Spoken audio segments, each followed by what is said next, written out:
नमस्कार दोस्तों। आज का सुंदर प्रसंग है भक्त और भगवान।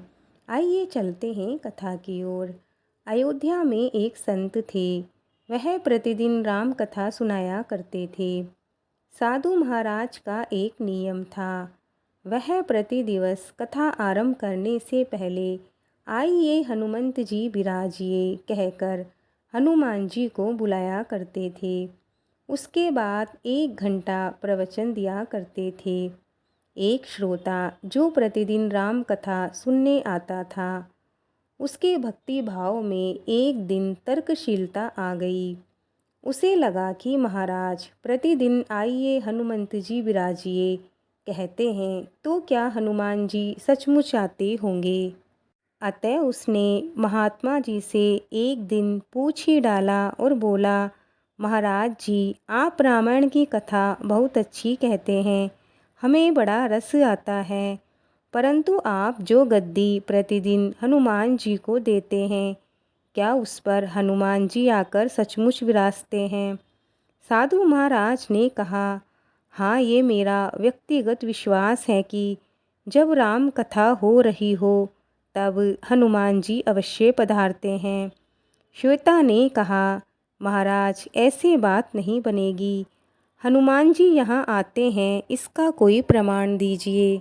आप लोगों को प्रवचन सुना रहे हैं, ये तो बहुत ही अच्छी बात है, किंतु अपने पास हनुमान जी की उपस्थिति बताकर आप अनुचित ढंग से लोगों को प्रभावित कर रहे हैं। आपको ये प्रमाणित करना होगा कि हनुमान जी आपकी कथा सुनने आते हैं। महाराज जी ने बहुत समझाया, भैया आस्था को किसी प्रमाण की कसौटी पर नहीं कसना चाहिए। ये तो भक्त और भगवान के मध्य का प्रेम रस है, व्यक्तिगत श्रद्धा का विषय है। आप कहो तो मैं प्रवचन करना बंद कर दूं, या फिर आप ही कथा में आना छोड़ दें। किंतु श्रोता नहीं माना। व्यथित होकर साधु ने कहा, हनुमान जी है या नहीं इसका कल हम परीक्षण करेंगे। मैं कथा से पूर्व हनुमान जी को बुलाऊंगा और आप उनके आसन को छूकर अनुभव कर लेना हनुमान जी है या नहीं। श्वेता इस कसौटी के लिए राजी हो गया और पूछा कि हम दोनों में से जो पराजित होगा वह क्या करेगा, इसका निर्णय भी कर लेते हैं। यह तो आपके सत्य की परीक्षा है। यदि मुझे इसमें सत्य अनुभव हुआ तो मैं सब कुछ त्याग कर आपसे दीक्षा लूँगा, और यदि आप पराजित हो गए तो क्या करोगे। कथा वाचन छोड़कर आपको मेरे कार्यालय का चपरासी बनना पड़ेगा। अगले ही दिन कथा के पंडाल में भारी भीड़ जमा हो गई। जो लोग कथा सुनने प्रतिदिन नहीं आते थे, वह भी भक्ति प्रेम और विश्वास की परीक्षा देखने आ पहुँचे। पंडाल भर गया। श्रद्धा और विश्वास का जो प्रश्न था। महात्मा जी ने सजल नेत्रों से मंगलाचारण किया। तत्पश्चात हनुमान जी को बुलाया। आइए हनुमान जी पधारिए विराजिए। ऐसा बोलते ही साधु की आंखें सजल हो उठी। मन ही मन साधु बोले, हे प्रभु आज मेरा प्रश्न नहीं अपितु रघुकुल रीति की परंपरा का प्रश्न है। मैं तो एक साधारण जन हूँ, मेरी भक्ति और आस्था की लाज रखना।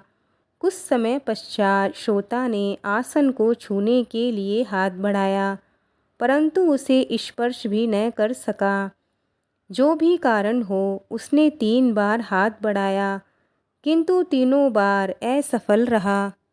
महात्मा जी देख रहे थे, आसन को पकड़ना तो दूर, वह उसे छू भी नहीं सका। तीनों बार वह पसीने से भीग गया। वह साधु के चरणों में गिर पड़ा और बोला, महाराज आसन को छूने का तो मुझे पता नहीं, परंतु मेरा हाथ तो गद्दी तक भी पहुंच नहीं रहा, अतः मैं अपनी पराजय स्वीकार करता हूँ।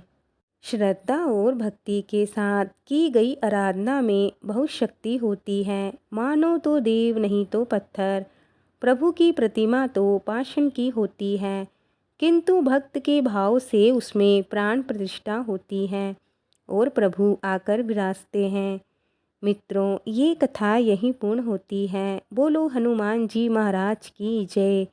आपको आज की कथा कैसी लगी हमें लाइक कमेंट करके ज़रूर बताएं।